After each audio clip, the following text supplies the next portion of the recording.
چاہے سمجھ میں آئے یا نہ آئے، تعصب کے پیدا کرنے میں ہماری اپنی بد اخلاقی اور ہماری اپنی تنگ نظری اور ہمارے اپنے غیروں کے ساتھ اچھے معاملات اور اچھا معاشرہ اور اچھے اخلاق کا نہ ہونا، یہ تعصب کا سب سے بنیادی سبب ہے۔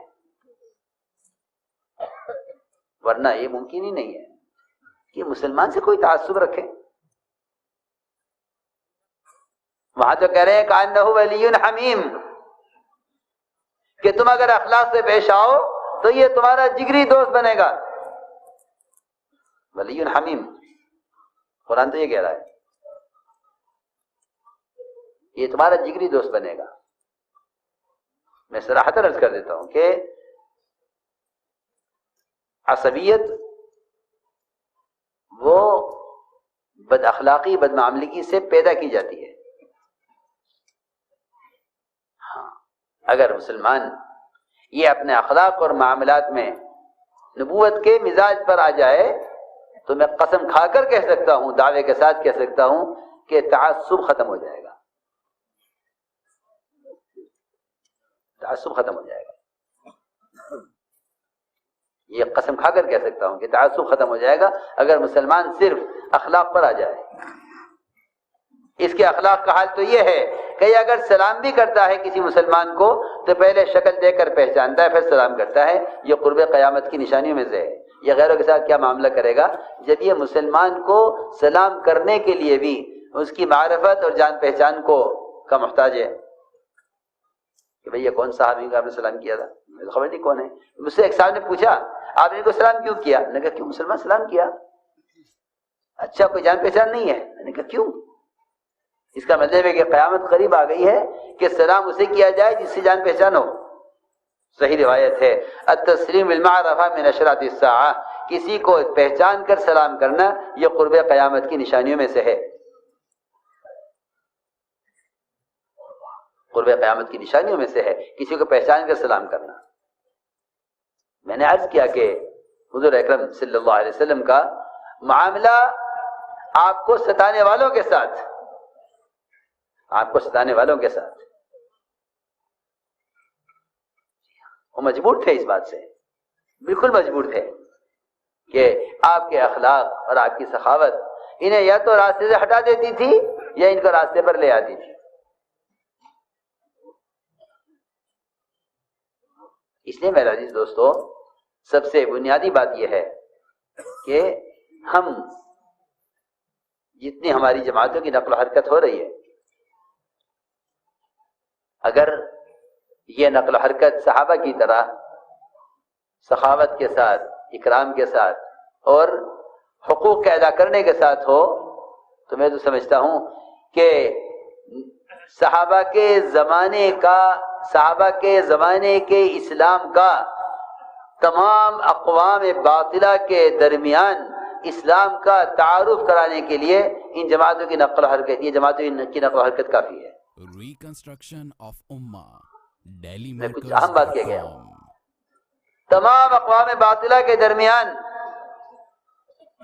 صحابہ کے زمانے کے اسلام کا تعارف کرانے کے لیے ہماری جماعتوں کی نقل و حرکت کافی ہے۔ اگر خدا کی قسم ان کے دلوں میں ان کی ہدایت کی تمنا ہو اور ان کے ملک و مال کی حرص نہ ہو، کیونکہ یہ دو بیماریاں اندر ہیں، یہ دو بیماریاں اندر ہیں کہ ہم ان کے طریقوں کے پابند ہیں، ان کے ملک و مال کے حریص ہیں اور ان کی ہدایت کی طلب نہیں ہے جیسی ہونی چاہیے۔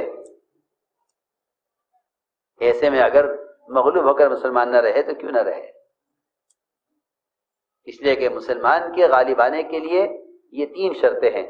پہلی شرط یہ ہے کہ ان کی ہدایت کی تمنا ہو، دوسری شرط یہ ہے کہ ان سے انتقام کا جذبہ نہ ہو، تیسری شرط یہ ہے کہ ان کے ملک و مال کی حریص نہ ہو، ان کے ملک و مال کی حریص نہ ہو۔ اس لیے کہ جو آدمی غیروں کے ملک و مال کا حریص ہوگا وہ ان کی ہدایت کا ذریعہ نہیں بن سکتا، پکی بات ہے، یہ پکی بات ہے۔ اور یہ بیماری اندر ہے، یہ 2 چور ہیں دلوں میں ہمارے کہ ہم غیروں کے ملک و مال کے حریص ہیں، ان کی ہدایت کے حریص نہیں ہیں۔ اللہ تعالیٰ نے جو کچھ لے کر مسلمانوں کو دیا تھا اس شرط پر دیا تھا، اس بات پر کہ وہ ان کے ملک مال کے حریص نہیں تھے. وَأَوْرَثَكُمْ أَرْضَهُمْ وَدِيَارَهُمْ وَأَمْوَالَهُمْ وَأَرْضًا لَمْ تَطَئُوهَا، ہم سب دے دیں گے تمہیں مگر تم اس کے طالب مت بنو. اگر تم اس کے طالب ہو تو پھر تمہیں مغلوب ہو کر رہنا پڑے گا. اس لیے سب سے اہم چیز وہ یہ ہے کہ مسلمان ہر حق والے کا حق ادا کرے، اس لیے کہ اسلام کو سمجھایا نہیں جا سکتا حقوق کی پامالی کے ساتھ. اپنا حق معاف کر دو کیونکہ تمہیں اپنا حق اللہ سے لینا ہے. میری بات دھیان سے سننا، اپنا حق معاف کر دو کیونکہ حق اللہ سے لینا ہے. حدیبیہ میں جو شرطیں لگی، آپ کو ہم طواف نہیں کرنے دیں گے، مسجد حرام ساری دنیا کی مساجد کا قبلہ ہے، ہم آپ کو عمرہ نہیں کرنے دیں گے، آپ یہاں سے واپس جائیے، اور ہمارا کوئی آدمی آپ کے پاس آئے گا ہم واپس نہیں کریں گے، ہمارا کوئی آدمی آپ کے پاس آئے گا آپ کو واپس کرنا پڑے گا. اور شرطیں لگائی. سب سے بنیادی شرط یہ ہے کہ رسول اللہ نہیں لکھنے دیں گے. ساری شرطیں منظور. کیوں؟ تم اپنے جذبات کو حکم پر قربان کرو، ہم تمہیں فوراً فتح دکھلائیں گے. تو اپنے جذبات کو حکم پر قربان کرو، ہم فتح فوراً دکھلائیں گے. اللہ کی شان وہاں سے ہٹے نہیں تھے کہ سورہ فتح نازل ہو گئی. صحابہ کرام فرماتے ہیں کہ لوگ سمجھتے ہیں کہ مکہ پر حملہ فتح مکہ ہے. نہیں، مکہ پر حملہ فتح مکہ نہیں ہے، حدیبیہ فتح مکہ ہے. کہ تم جذبات کو قربان کر دو حکم پر، وہاں سے ہٹے نہیں کہ سورہ فتح نازل ہو گئی. اس لیے میں نے عرض کیا کہ ہر حق اور باطل ان دونوں کی ایک حد ہے جہاں تک ان کو پہنچنا ہے. حق اپنی حد کو پہنچ کر غالب آئے گا اور باطل اپنی حد کو پہنچ کر مغلوب ہوگا. لیکن ہمیں صاف صاف آپ سے عرض کر دیتا ہوں کہ ہم باطل کو اس کی انتہا تک پہنچنا نہیں دیتے اپنی غلطیوں کی وجہ سے، کہ باطل کو اس کی انتہا تک پہنچنے دو. اور میں سب صاف کہتا ہوں کہ باطل کے اپنی انتہا تک پہنچنے کے لیے وہ اصول اور ضابطے ہیں جو محمد صلی اللہ علیہ وسلم کے ضابطے تھے. میری بات توجہ چاہے گی بہت، کہ مسلمان عبادات میں، معاملات میں، اخلاق اور معاشرے میں جب تک مسلمان اتباع سنت پر پوری طرح نہیں آئے گا اور اجتماعی طور پر کامل دین پر قائم نہ ہوگا، اس وقت تک مسلمان مغلوب رہے گا. چنانچہ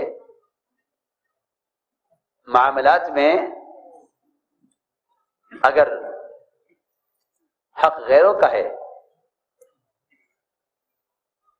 تب تو ادا کرنا ہی کرنا ہے. اگر حق اپنا بنتا ہے، حق اپنا بنتا ہے، حق اپنا بنتا ہے، تو جنہیں اپنا حق مخلوق سے لینا ہوتا ہے وہ لڑتے ہیں، اور جنہیں اپنا حق خالق سے لینا ہوتا ہے وہ نہیں لڑا کرتے.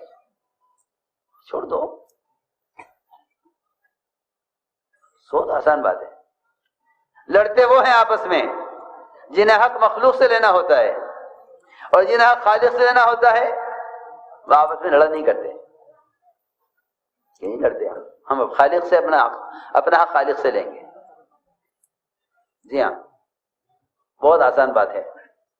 لڑتے وہ ہیں جو مخلوق سے حق چاہتے ہیں. اس لیے کہ ظالم کون ہے، مظلوم کون ہے؟ جب یہ اللہ تعالیٰ کے علم میں اور نظر میں ہے پھر کیا پرواہ ہے، پھر کیا پرواہ ہے.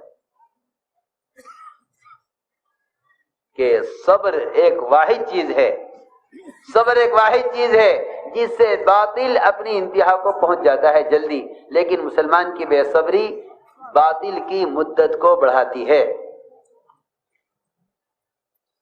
سمجھے نہیں؟ مسلمان کی بے صبری، ہاں، مسلمان کی بے صبری یہ باطل کی مدت کو بڑھاتی ہے.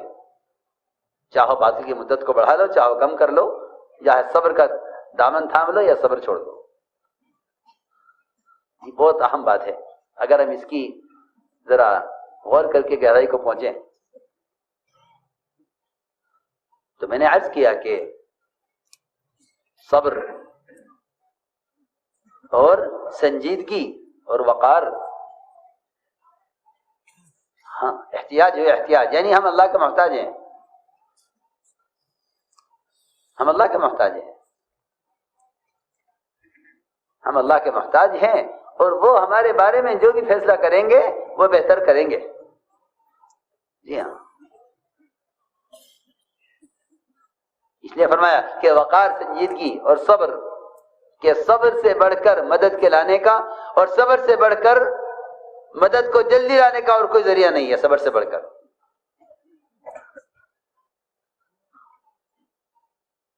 اس لیے فرمایا کہ جس کا حق ہے اس کا حق ادا کر دو اور اپنے حق کا مطالبہ اللہ سے کر لو. اس لیے معاملات یہ بہت بنیادی چیز ہیں اسلام کو سمجھنے سمجھانے کے لیے اور ہر قوم کے اسلام کی طرف آنے کے لیے. اخلاق اور معاملات، اخلاق اور معاملات. اچھا معاشرہ مل جائے گا غیروں میں بھی، لیکن اخلاق اور معاملات اس کا ہر آدمی پیاسا ہوتا ہے. عجیب واقعہ لکھا ہے، حافظ صاحب نے نقل کیا ہے. علی رضی اللہ تعالی عنہ بازار کی طرف نکلے، دیکھا کہ ایک یہودی حضرت علی کی زرہ لیے ہوئے ہے. زرہ پہچان نہیں لے کر، زرہ ایک مہنگی چیز ہوتی ہے، جنگ میں پہننے والا کرتا ہوتا ہے لوہے کا، دیکھ کر پہچان گئے. اور یہ زرہ کھوئی ہوئی تھی، حضرت علی اس کی تلاش میں تھے، پہچانتے تھے اپنی زرہ، دیکھ کر پہچان لیا اور یہ کہا یہودی کی زرہ میری ہے. یہودی نے کہا نہیں، زرہ میری، آپ کی نہیں ہے. ٹھیک ہے، ایک مقدمہ ہے، ایک چیز ہے، یہ کہتے ہیں ہماری ہے، یہ کہتے ہیں ہماری ہے. چلو عدالت میں، چلو عدالت میں فیصلہ ہوگا. عدالت میں گئے، شرح قاضی، حضرت علی کے بنائے ہوئے قاضی، حضرت علی کے بنائے ہوئے قاضی، شرح حضرت علی کے بنائے ہوئے قاضی، دیکھتے ہی اچانک امیر المومنین عدالت میں، امیر المومنین عدالت میں، کیا حکم ہے؟ قاضی کرسی سے کھڑے ہو گئے، حضرت علی رضی اللہ تعالیٰ عنہ کو کرسی پر بٹھایا، خود نیچے بیٹھے اور پوچھا امیر المومنین کیا حکم ہے؟ حضرت علی نے فرمایا کہ یہ زرہ جو یہودی کے پاس ہے یہ زرہ میری ہے. اور یقینی بات ہے کہ علی رضی اللہ تعالیٰ عنہ غلط نہیں کہہ سکتے، اور ایک زرہ کے لیے نعوذ باللہ غلط بیانی کا تو کوئی دور تک بھی تصور نہیں ہے. یہودی نے کہا نہیں، زرہ میری ہے. قاضی نے پوچھا امیر المومنین آپ کے پاس گواہ ہے؟ آپ گواہ پیش کیجئے. فرمایا میرا بیٹا گواہی دے گا، یہ جنت کے جوانوں کے سردار ہیں. فرمایا بے شک جنت کے جوانوں کے سردار ہیں، لیکن ہم نے آپ کے نبی محمد صلی اللہ علیہ وسلم سے یہ سنا ہے. آپ نے فرمایا ہے کہ بیٹے کی گواہی باپ کے حق میں معتبر نہیں ہے. میرا غلام گواہی دے گا، روایت میں میرا غلام گواہی دے گا. میں کہ نہیں، غلام کی گواہی کافی نہیں ہے. مومنین فیصلہ یہ ہے عدالت کا فیصلہ یہ ہے کہ یہ زرہ آپ کو نہیں مل سکتی، یہ زرہ ان کی ہے. امیر المومنین ان کے بنائے ہوئے قاضی، اور فیصلہ یہ ہو. جیسے یہ فیصلہ ہوا، یہودی نے کہا اشہد ان لا الہ الا اللہ و اشہد ان محمد رسول اللہ، میں آج اسلام میں داخل ہوتا ہوں. میں نے زرہ اس لیے اٹھائی تھی اور عدالت میں اس لیے آپ کو لے کر آیا تھا کہ میں دیکھنا چاہتا تھا کہ تم مسلمانوں کے درمیان جو فیصلے ہوتے ہیں وہ قومیت کی یا دوستوں کی یا ظلم کی بنیاد پر ہوتے ہیں، یہ تمہارے جو فیصلے ہوتے ہیں وہ فیصلے انبیاء والے فیصلے ہوتے ہیں. میں دیکھنا چاہتا تھا یہ فیصلہ جو انہوں نے کیا ہے قاضی نے امیر المومنین کے خلاف، یہ فیصلہ اسلامی طریقے کا فیصلہ ہے، اس لیے میں اسلام میں داخل ہوتا ہوں. مومنین، یہ زرہ میری نہیں آپ ہی کی ہے، زرہ آپ ہی کی ہے، میری نہیں ہے. میں تو دیکھنا چاہتا تھا کہ تمہاری عدالتوں میں فیصلے آیا نبیوں کی طرح ہوتے ہیں، نبیوں کی طرح فیصلے ہوتے ہیں یا اسلام کے طریقوں سے ہٹ کر تمہاری عدالت میں فیصلے ہوتے ہیں. میرے دوستو عزیزوں، یہ ہیں وہ بنیادی چیزیں جس سے اسلام کا تعارف ہوتا ہے. اسلام کیا ہے؟ میں آپ سے صاف عرض کر دیتا ہوں کہ نماز، روزہ، حج اور زکوٰۃ یہ اسلام کے تعارف کی چیزیں نہیں ہیں، یہ تو اسلام میں داخلے کی شرائط ہیں کہ جو آدمی یہ نہیں کرے گا وہ اسلام میں داخل نہیں ہے. یہ تو اسلام میں داخلے کی شرائط ہے. ہم دیکھیے، جب کسی کو اسلام سمجھایا جاتا تھا اور کسی کو اسلام کے لیے بیعت کیا جاتا تھا تو اس کو بتایا جاتا تھا کہ آپ کے اسلام میں داخل ہونے کی یہ شرائط ہوں گی. فرائض اسلام میں داخلے کی شرائط ہیں. اخلاق، معاملات اور معاشرہ یہ اسلام کی عمارت ہیں، اور فرائض یہ اسلام کی بنیادیں ہیں. بنی الاسلام علی خمسین، اسلام کی بنیاد 5 چیزیں ہیں. 5 چیزوں پر نہیں بلکہ 5 چیزیں اسلام کی بنیاد ہیں. پھر اسلام کیا ہے؟ اسلام اس عمارت کا نام ہے جو ان بنیادوں پر اخلاق اور معاملات اور معاشرے کی شکل میں قائم کیے جاتے ہیں. یہ اسلام کی عمارت ہے. ہر عمارت ہر جگہ عمارت سے پہچانی جاتی ہے. یہ مسجد کی عمارت ہے، یہ ہوٹل کی عمارت ہے، یہ ہسپتال کی عمارت ہے، یہ گھر کی عمارت ہے. وہ پہچانی جاتی ہے عمارت سے، بنیاد سے نہیں. بنیادیں نظر نہیں آتی، بنیادیں تو نیچے چلے گئی زمین میں.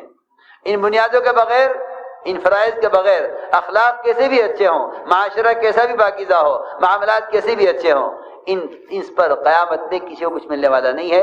اس لیے کہ فرائض کے بغیر مسلمان کو غیروں کی طرح اسلام میں دنیا میں دے کر نمٹا دیا جائے گا. آخرت میں جو حصہ ہے وہ تو ایمان اور فرائض کی ادائیگی پر ہے. ایمان اور فرائض کی ادائیگی پر آخرت میں حصہ ہے، ورنہ غیروں کی طرح نمٹا دیا جائے گا ان کو دنیا میں ان کا حصہ دے کر. آخرت میں حصہ ملنے کے لیے ایمان اور فرائض لازم ہیں. ہم نے عرض کیا کہ حضور اکرم صلی اللہ علیہ وسلم نے اس دعوت کے ذریعے امت کو جمع کیا تھا، امت کو جمع کیا تھا. اور واقعی ایسی اجتماعیت تھی کہ اگر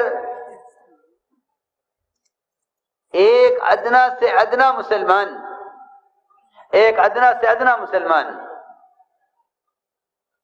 اگر کسی ایسے مشرک کو امان دے دے جس کو سب قتل کرنا چاہتے ہوں، تو یہ اس ایک ادنا مسلمان کے امان دینے سے یہ مشرک سارے 100% مسلمانوں کے درمیان مامون ہو جاتا تھا، محفوظ ہو جاتا تھا. اسے کوئی کچھ نہیں کہہ سکتا.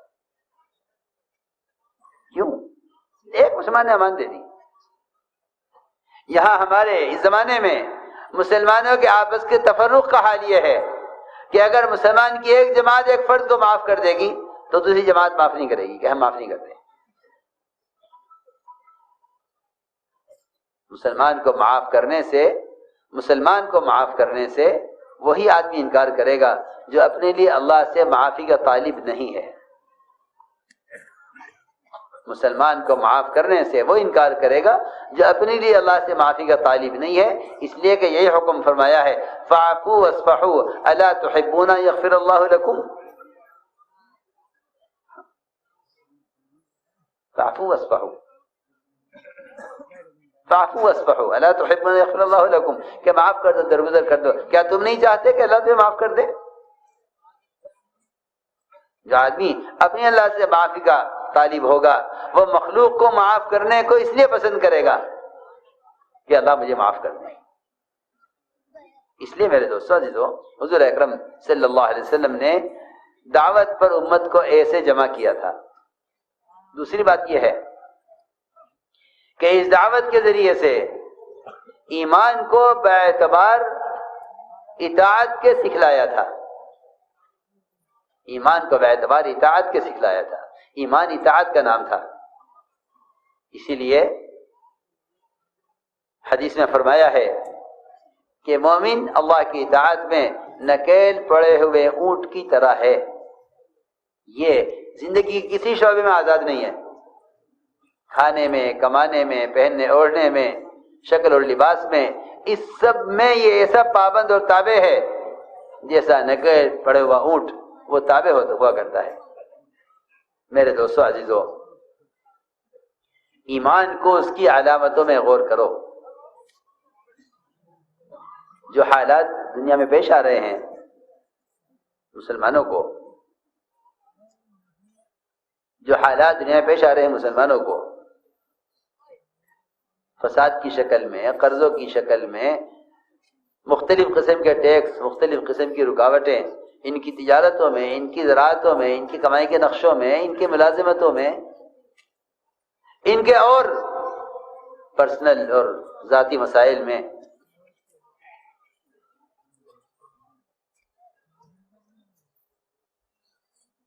اس سب کا تعلق کہاں سے ہے؟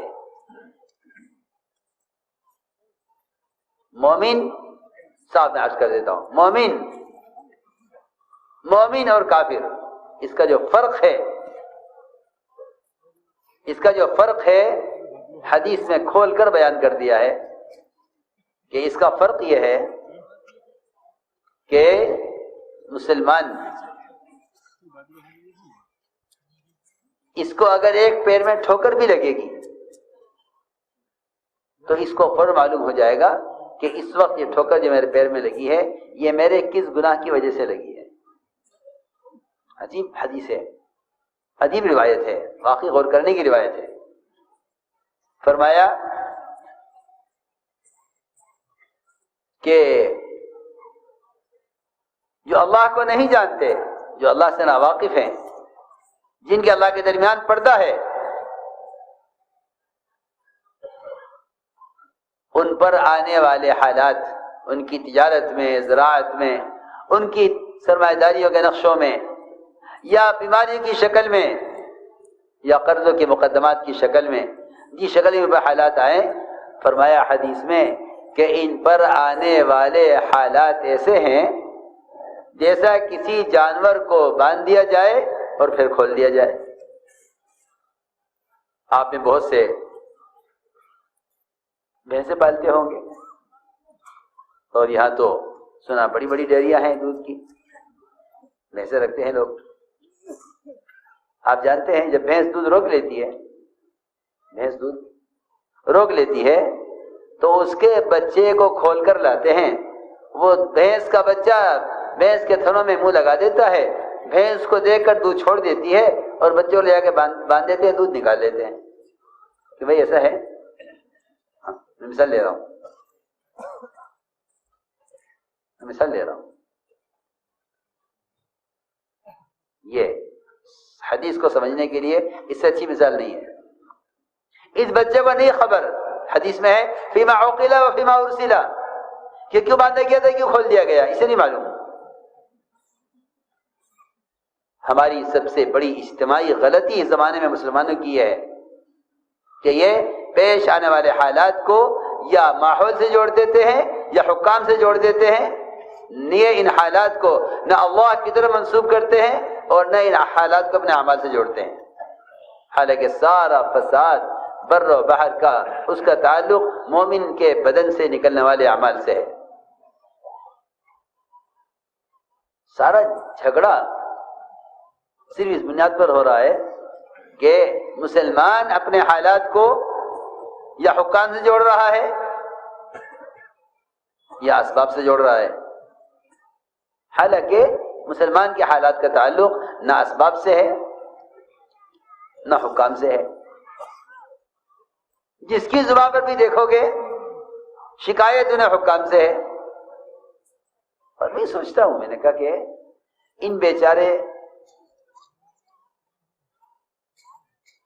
بیچاروں پر بجائے رحم کھانے کے انہیں الزام دیا جائے. تھوڑے سے دن کی جنت ان کے لیے ہے. ہماری فکر تو یہ ہوتی کہ یہ ابدی جنت کی طرف آتے. عمر رضی اللہ تعالی عنہ حضور اکرم صلی اللہ علیہ وسلم کی خدمت حاضر ہوئے اور دیکھا کہ آپ لیٹے ہوئے ہیں اور آپ کے بدن کا کچھ حصہ زمین پر ہے، کچھ بستر پر ہے، اور بستر بھی ایسا کہ وہ اتنا موٹا ٹاٹ تھا جس کے نشانات آپ کے جسم پر تھے. عمر رضی اللہ تعالیٰ نے آپ کے گھر کی طرف نظر ڈالی. ایک طرف جو پڑے ہوئے تھے، ایک طرف بغیر دباغت دی ہوئی کھال لٹکی ہوئی تھی. حضرت عمر کی آنکھوں میں آنسو آ گئے. اللہ اکبر! آپ آخری نبی، سید الانبیاء، اور آپ کے گھر کا سامان یہ ہے. اللہ کے محبوب اور وہ تمام اللہ کے دین کے، اللہ کے نبی کے دشمن، وہ باغات میں، نہروں میں، اور وہ ریشم اور دیباج کی بستروں میں، اور آپ اللہ کے نبی اس حال میں. آپ لیٹے ہوئے تھے، اٹھ کر بیٹھے اور دونوں موڑے پکڑے حضرت عمر رضی اللہ تعالیٰ عنہ کے اور پکڑ کے ہلایا. فرمایا خطاب کے بیٹے تو ابھی تک اس دھوکے میں ہے. میں عرض کرنا چاہتا ہوں اس سے کہ وہ تو آپ کے گھر کا یہ کل سامان جس میں ایک بغیر دباغت دی ہوئی کھال اور ایک کونے میں کچھ جو پڑے ہوئے تھے، اور آپ کا بستر جس طرح کا تھا. ہم کھانے میں، پینے میں، عیش و آرام میں، بیاہ شادیوں میں غیروں سے مقابلے پر ہیں. ان تمام شکلوں میں مسلمان کو غیر سے پہچاننا مشکل ہوتا ہے. نہیں سمجھ میں آتا شادی کس کی ہو رہی ہے، مسلمان کی ہو رہی ہے، غیر مسلم کی ہو رہی ہے، نہیں پتہ چلتا. اس کے گلی کے نکڑ سے لے کر اس کے گھر تک معلوم ہو جائے گا کہ شادی کس گھر میں ہو رہی ہے. وہاں حال یہ تھا کہ غالباً ابو ذر غفاری رضی اللہ تعالیٰ عنہ گزر رہے تھے ایک جگہ سے. دیکھا کہ کپڑا بچھا ہوا ہے، چادر بچھی ہوئی ہے، لوگ بیٹھے ہوئے ہیں اور ذکر میں مشغول ہیں. انہیں خیال ہوا کہ کسی کا انتقال ہو گیا ہے، لوگ تعزیت کے لیے آئے ہوئے ہیں. یہ بھی آ کر بیٹھ گئے اور ذکر میں مشغول ہو گئے. پوچھا تھوڑی دیر میں انہوں نے کہ بھئی کیا بات ہو گئی، کس کا انتقال ہو گیا؟ کہ نہیں کسی کا انتقال نہیں ہوا، اللہ نہ کرے. آج تو ہمارے یہاں خوشی ہے، بیٹے کی شادی ہے، ولیمہ ہے، اور آپ بھی بیٹھیے، کھانا آئے گا، کھانا کھائیے، ہمارا شادی ہو رہی ہے. جی ہاں، وہ نہیں سمجھے. لوگ بیٹھے تھے، ذکر میں مشغول تھے، ولیمہ ہو رہا تھا بیٹے کا، گھر میں شادی ہو رہی تھی. انہیں یہ معلوم نہیں ہو سکا کہ گھر میں شادی ہو رہی ہے یا گھر میں کوئی میت ہو گئی ہے. اس کو میں نے عرض کیا تھا کہ ہم غیروں جیسی زندگی گزار رہے ہیں، تعیش میں، کھانے پینے میں، بیاہ شادیوں میں. جی ہاں، اور پھر ہمیں اس بات کا احساس نہیں ہے کہ یہ دنیا تو ان کے لیے تھی، یہ کے لیے آخرت نہیں ہے. ہمیں چاہیے تھا ہم اس دنیا کو چھوڑتے ان کے لیے اور ان کی جنت کا انتظام کرتے ان کی ہمیشہ کی کامیابی کے لیے. تو میں نے عرض کیا کہ جو حالات پیش آ رہے ہیں ان حالات کا تعلق حکام سے نہیں ہے. ان تمام حالات کا تعلق خدا کی قسم صرف مسلمان کے بدن سے نکلنے والے اعمال سے ہے. ظہر الفساد فی البر والبحر بما کسبت ایدی الناس. سمجھتے تھے کہ اصل کائنات مسلمان ہے، اصل کائنات مسلمان ہے. اس لیے میں صاف عرض کرتا ہوں کہ کسی کو الزام دینے کے بجائے اپنی ذات کو الزام دیا جائے اور یہ غور کیا جائے کہ ہم غیروں کی دنیا کے کہاں کہاں حریص ہوئے ہیں جس کی وجہ سے اللہ رب العزت نے اس ذلت میں ڈال دیا ہے.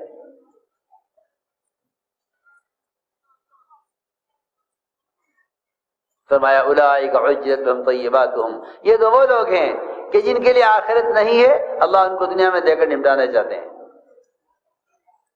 میں نے عرض کیا کہ کوئی بات بھی اگر معمولی پیش آتی ہے تو مومن بینا ہے. ایمان کے بغیر آنکھ نہیں ہے، نہ دل کی آنکھ. ایمان کے بغیر دل کی آنکھ نہیں ہے. اس لیے فرمایا انھا لا تعمل الابصار ولکن تعمل القلوب التي في الصدور، کہ جو اللہ کو نہیں مانتے ان کے دل کی آنکھ اندھی ہے، جو اللہ پر ایمان رکھنے والے ہیں ان کے دل کی آنکھ کھلی ہوئی ہے. یہ فوراً عبرت لیں گے. مومن عبرت لے گا. تجارت میں نقصان ہوا عبرت لے گا، زراعت میں نقصان ہوا عبرت لے گا، سیلاب آئے گا عبرت لے گا، اگر بارشیں بند ہوں گی عبرت لے گا کہ ہاں یہ اس لیے ہوا ہے، اس کے میرے ان حالت کا تعلق میرے فلاں گناہ سے ہے، ان حالت کا تعلق میرے فلاں گناہ سے ہے. جو اپنے حالات کو گناہوں سے جوڑ لیتے ہیں وہ توبہ کی طرف آ جاتے ہیں. بہت آسان راستہ ہے. اور اللہ تعالیٰ مسلمان پر حالات لاتے ہی اس لیے ہیں تاکہ یہ توبہ کی طرف آ جائیں.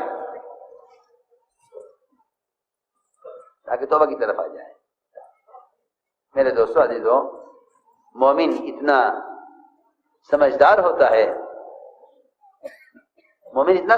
ہوتا ہے کہ اگر اس کے پاؤں میں ایک ٹھوکر بھی لگے تو اسے یاد آ جانا چاہیے کہ مجھ سے کوئی گناہ ہوا ہے. ایک صحابی جن کی نظر ایک عورت پر پڑی، اس عورت نے فوراً کہا کہ اسلام آ گیا ہے، یعنی پردہ آ گیا، میری طرف مت دیکھو. اسلام آ گیا، پردہ آ گیا، میری طرف مت دیکھو. ادھر یہ عورت کو دیکھ رہے تھے، اسی درمیان ان کا سر دیوار سے ٹکرا گیا.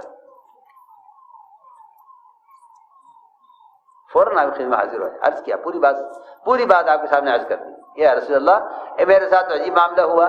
ایک لڑکی پر میری نظر پڑی اور اسی درمیان میرا سر دیوار سے ٹکرایا. آپ نے فرمایا ہاں، یہ اللہ کا مومن کے ساتھ فضل ہے اور یہ اللہ کا احسان ہے مومن پر کہ جب مومن سے کوئی گناہ ہوتا ہے تو اللہ تعالیٰ تنبیہ کے لیے اور اس کے گناہ کو معاف کرنے کے لیے اس پر حالات لاتے ہیں. اللہ اکبر. وہاں ایک صغیرہ گناہ پر، چھوٹے گناہ پر سر ٹکرا گیا، یہاں گاڑیاں ٹکرائیں، ٹرینیں ٹکرائیں، جہاز ٹکرا جائیں، حکومتیں ٹکرا جائیں، کیسے حالات آ جائیں. لوگ یہ کہہ کر گزر جاتے ہیں کہ میاں دنیا میں تو یہ حالات آتے ہی جاتے رہتے ہیں. کیا مطلب اس کا؟ یہ اندھے پن کی بات ہے کہ مسلمان دنیا میں پیش آنے والے حالات کو اللہ کی طرف سے تنبیہ نہ سمجھے. یہ مسلمانوں کے لیے آئندہ بڑے نقصان کا سبب بنے گا کہ یہ ان حالات کو اللہ کی طرف تنبیہ نہ سمجھیں، بلکہ یہ کہہ کر گزر جائیں کہ دنیا تو نامی اسی کا ہے، کبھی کامیابی کبھی ناکامی. جی ہاں، ایسا نہیں ہے، ایسا ہرگز نہیں ہے. مسلمان کے لیے دنیا اطمینان کی جگہ ہے.